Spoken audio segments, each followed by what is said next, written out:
It's time now on the programme for some business news, and for that I'm joined on set by Catherine Bennett. Hello, Catherine. Hi. You're going to be starting us off then with the latest in that saga of the sale of the app TikTok. Microsoft's bid to buy the app was unsuccessful. So what does that mean for ByteDance? That's the company that owns TikTok. Well, it looks like ByteDance has actually abandoned the whole idea of a sale, instead deciding to pursue a partnership with the US company Oracle. Now, Oracle could be a wise choice for ByteDance, not least because of its connections to the White House. US President Donald Trump said himself last month that Oracle would be a great company to take over the operations. And that may be because Oracle actually has ties to the Trump administration. Oracle's CEO, Safra Catz, was a member of Trump's transition team, and Larry Ellison, the company's chairman, is one of the tech world's few outspoken supporters of Trump.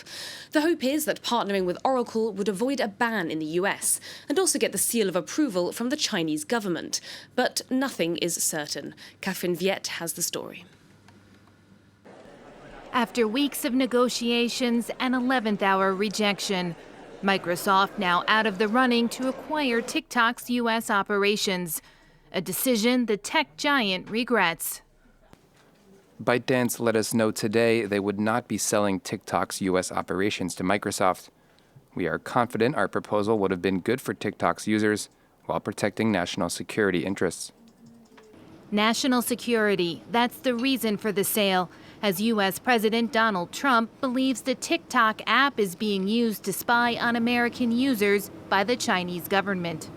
Claims dismissed by the company.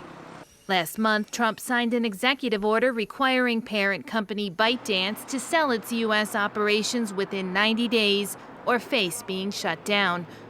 With the November 12th deadline rapidly approaching, time is running out for a deal to be made. Chinese state television reporting TikTok won't be giving its source code to any potential U.S. buyer, nor will it sell to Oracle. A possible partnership with the software giant could still be in the works, however. Meanwhile, the fate of TikTok's 100 million users in the U.S. hanging in the balance. Well, next to the news of another sale, the American company Nvidia is buying the UK's computer chip designer ARM Holdings in a $40 billion deal. Catherine, tell us a bit more about it. Yes, this is the largest ever deal in the semiconductor industry, and it could have a huge impact on the tech landscape. While ARM Holdings is a small firm, it has enormous reach. Its technology can be found in most smartphones that exist. Hundreds of companies, including Apple, Samsung, and Huawei, depend on its chip designs. So this deal puts ARM Holdings under the control of a US company. That, of course, will only intensify the conflict between the US and China, as both countries are trying to build up their domestic semiconductor industries. It does, of course, have ramifications for the UK as well. The government is under pressure to ensure that ARM Holdings keeps its current business model and that jobs stay in Britain. The company's co-founder has even called the deal a disaster for the UK, decrying the fact that European technology is being sold to the Americans. Let's take a look at how the markets are reacting today. In Europe, markets opened higher but have since dipped down again. London's FTSE has dropped 0.5%, and the CAC 40 and Frankfurt's DAX are hovering now around the flat line. Indices in Asia closed in positive territory in trading today. The Nikkei, the Shanghai Composite, and Hong Kong's Hang Seng Index all rising over 0.5%. In Seoul, the Kospi jumped 1.33%. Meanwhile then, Catherine, we are seeing some staggering unemployment figures coming out of the United Kingdom, with UK businesses planning almost 500,000 job cuts this autumn. That's absolutely right, and it could be even more than that, up to 700,000 planned redundancies. According to the Institute for Employment Studies, there are set to be a record number of jobs lost this year, already twice as many as in the months following the 2008 financial recession. The UK government plans to end its furlough scheme at the end of October. The programme paid the wages of around 9.6 million workers during the COVID-19 crisis.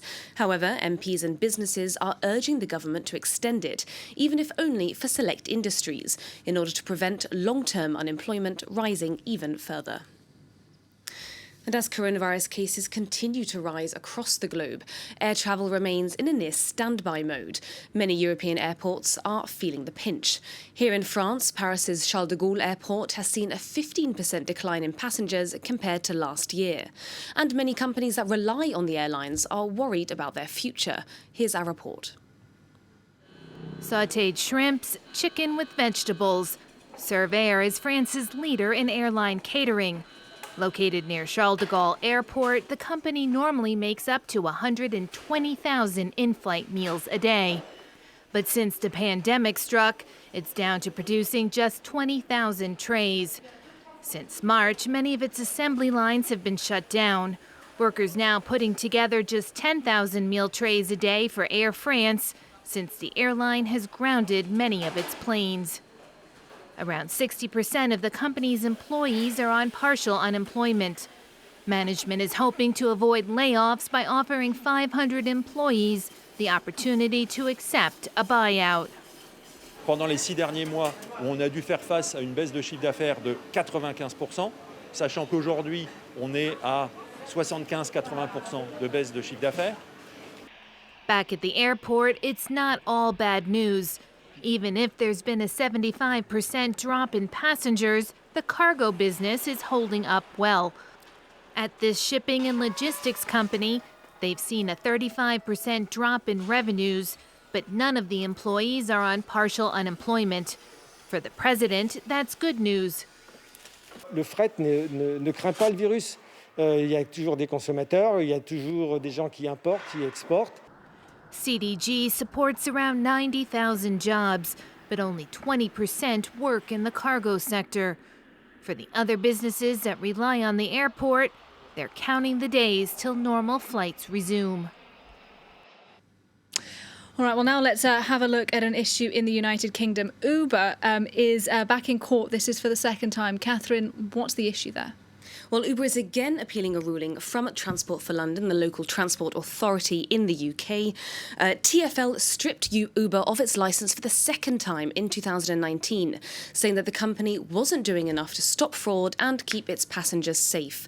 The firm doesn't have a London licence at the moment, but it is still able to operate in the capital while it appeals the decision. There's a lot at stake for Uber. It's the top choice in the city for ride-hailing apps, with around 45,000 drivers and 3.5 million users. So, of course, it is one of the biggest markets for the company in Europe. So this is going to be a very important decision. Yeah, and I know you'll be watching very closely, Catherine. Bring us the latest on that when you can. That is it, though, for the business for now. Catherine Bennett.